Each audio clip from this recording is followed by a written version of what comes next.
সাদা পোশাকে বাংলাদেশ ক্রিকেট, যেখানে আনন্দের উপলক্ষ কদাচিৎ আসে কিন্তু ব্যর্থতার গল্প প্রতিনিয়ত ভাসে। মাউন্ট মঙ্গানুইতে নিউজিল্যান্ডকে হারানো, পাকিস্তানকে টেস্টে হোয়াইট ওয়াশ করা এবং ওয়েস্ট ইন্ডিজের মাটিতে জয় পাওয়া। গেল 3 বছরে যেখানে বাংলাদেশ 11টা সিরিজ আর 2টা ওয়ান অফ টেস্ট খেলেছে, সেখানে 3টা সাফল্য ছাড়া টেস্টে বাংলাদেশের বলার মতো কিছুই নেই। অবস্থা এতটাই শোচনীয় যে টেস্ট স্ট্যাটাস পাওয়ার 25 বছর পরেও বাংলাদেশের র্যাঙ্ক এখন 9 নম্বরে। অবশেষে এই ধারাবাহিক ব্যর্থতা এখন মাথা ব্যথার কারণ হয়ে উঠতে যাচ্ছে বাংলাদেশের জন্য।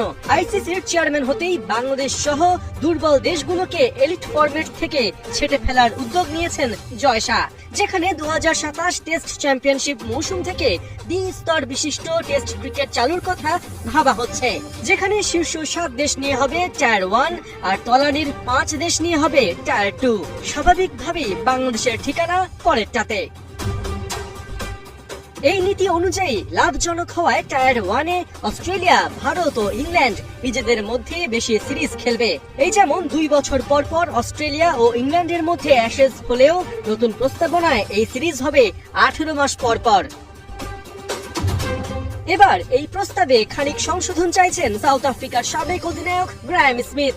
SA-20-র ফাঁকে পিটিআইকে জানিয়েছেন, অস্ট্রেলিয়া, ভারত, ইংল্যান্ড বিগ 3 তাদের মাঝে যে পরিমাণ টেস্ট খেলবে তা যদি 6 থেকে 7টি দেশের মধ্যে সমতা ভিত্তিক করা যায়, তবে টেস্ট ক্রিকেট আরো শক্তিশালী হবে।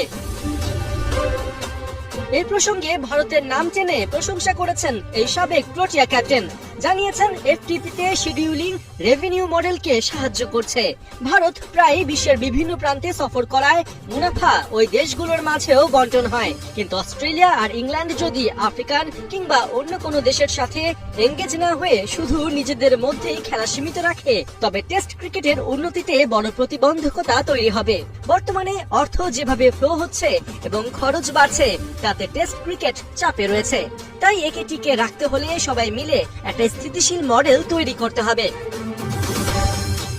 শুধু স্মিথ নয়, এর যৌক্তিকতা তুলে ধরতে জুনে ওয়ার্ল্ড টেস্ট চ্যাম্পিয়নশিপের ফাইনালে নামতে যাচ্ছে সাউথ আফ্রিকা। যদি তারা অস্ট্রেলিয়াকে হারিয়ে দিতে পারে, তবে বিগ 3-র পাশাপাশি নিজেদের গুরুত্ব আরো একবার জাহির করতে পারবে আইসিসিতে।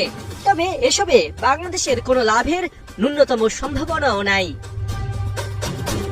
পার্থ বণিক, 71।